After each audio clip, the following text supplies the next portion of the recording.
দাবি করেছি। এখন আমাদের মাঝে আমরা যে ছাত্ররা আন্দোলন করছি, 2004 আমাদের বুকে আছে, আমরা সনাতনী আন্দোলন নামছিলাম, কিন্তু কেন আমাদের বাড়ি পড়া হচ্ছে ভাই? কেন আজকে আমাদের বাড়ি পড়া হচ্ছে? আজকে আমাদের বিশেষ মিডিয়া চ্যানেলরা দেখাচ্ছে কিছু নাকি মুসলিম মূর্তি আমাদের রক্ষা করার জন্য আন্দোলনে নামছে, তারা নাকি মন্দির ভাড়া দিচ্ছে।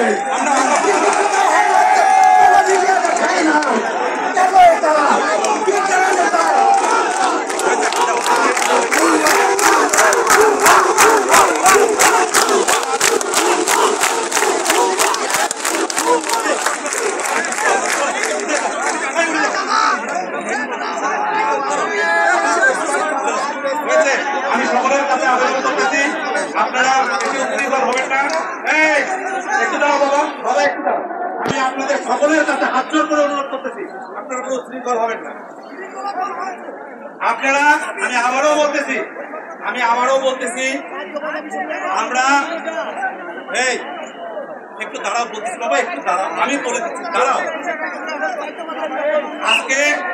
আজকে আমরা এখানে দাঁড়াইছি, আমার ভাই বোন সকলের বাড়ি ঘরে আগুন দেওয়া হয়েছে, এই জন্য, ঠিক কিনা? এখন যদি আমরা এটাকে অন্যভাবে মুখ করতে চাই তাহলে কিন্তু খারাপ। আমরা নিজ নিজ বাড়িতে, নিজ নিজ এলাকায়, নিজ নিজ পাড়ায় সকলে মিলে অবস্থান করব। আমি কথাটা বুঝতে পারছি। মানুষকে তো ছুটি দিতে হবে, মানুষ তো ভিজে গেছে এখন তো।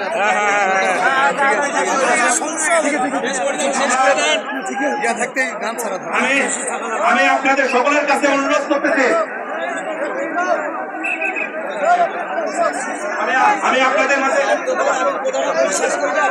আমি আপনাদের মাঝে বাংলাদেশ জাতীয় মহাজোটের পক্ষ থেকে, নীলফামারী জেলার পক্ষ থেকে আপনাদের কাছে আমি বড়জোরে আবেদন করি, আপনারা কখনো ইন্ডিয়া যাবো এই ভুল সিদ্ধান্তে যাবেন না। এরা আমাদের 71 সময় ইন্ডিয়া পাঠাইছে, 2400 পাঠাতে চায়।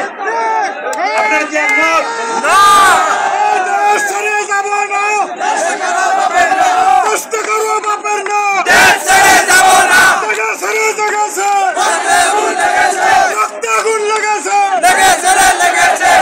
আপনারা যারা এখানে সনাতনী ভাই ও বোনেরা অবস্থান করতেছেন, আপনারা এখান থেকে গিয়ে যদি কোনো ব্যক্তি, অপরিচিত ব্যক্তি আপনাদের এলাকায় কখনো কোন রকম দুর্ঘটনা ঘটাতে চায়, কোনো কথা নাই, তাকে ধরে গাছে বাঁধতে লাগে।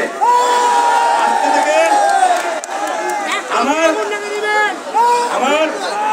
আমার যে মোবাইল নাম্বার আছে আপনারা আপনাদের কাছ থেকে রেখে দেবেন, ফোন দেবেন। আইন, আমার নীলফামারী জেলার আইনের ব্যবস্থা, ডিসি সাহেব, জিওলর সাহেব, লেদর সাহেব যারাই থাকুক, আমরা সেখানে বিচার করে তারপর থাকবো।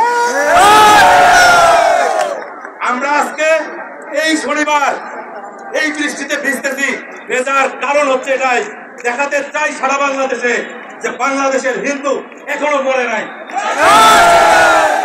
আমাদের সনাতনী রক্ত নষ্ট হয় নাই। আমরা সারাদিনে শুধু ঈশ্বর প্রার্থনা যদিও করি, আমরা কখনো অস্ত্র ফেলাই দেই নাই। আমরা আজও রাম লক্ষ্মণের নির্দেশনা ওনার চিন্তন মানে, আমরা আজকে আদৌ মহাদেব ত্রিশূলের নির্দেশনা মানে, এমন কোন প্রতিমা নাই যে প্রতিমায় আমার কোন অস্ত্র নাই। আমি মা বোনদের উদ্দেশ্যে বলতে চাই, আপনারা যারা বাড়িতে আছেন, আপনারা সবাই নিজ নিজ সাবধানে হাতে নিয়ে আপনারা রাতে পাহারা দেবেন। কোন অপরিচিত মানুষ আপনার যদি সম্মানের ব্যাঘাত ঘটাতে চায়, তার হাতটা কেটে দেবেন, নতুবা তার কান কেটে দেবেন, নতুবা তার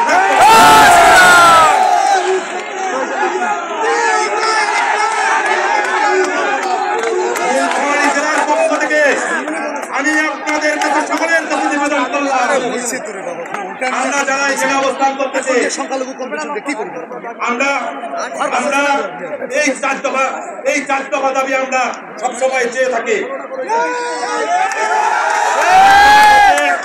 আমরা নতুন সরকার গঠনের আগে বর্তমান যে তত্ত্বাবধায়ক সরকার আছে, এই 1 নম্বর আমাদের দাবি হচ্ছে সংখ্যালঘু মন্ত্রণালয় গঠন করতে হবে।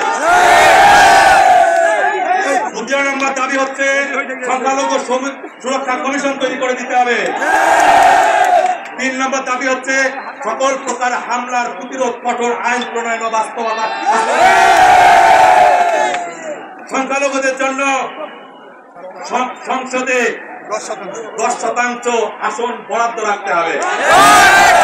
আজকে যারা হামলা করতেছে আপনারা জানেন, আপনারা সারা বাংলাদেশে 92%, আমরা বাংলাদেশে 8%। 92%-এর মধ্যে কারা হামলা করে আপনারা জানেন না? আজকে তারপরেও আমার বাড়িতে কেন হামলা হচ্ছে, তারপরেও আপনারা কেন বুঝে করতেছেন না?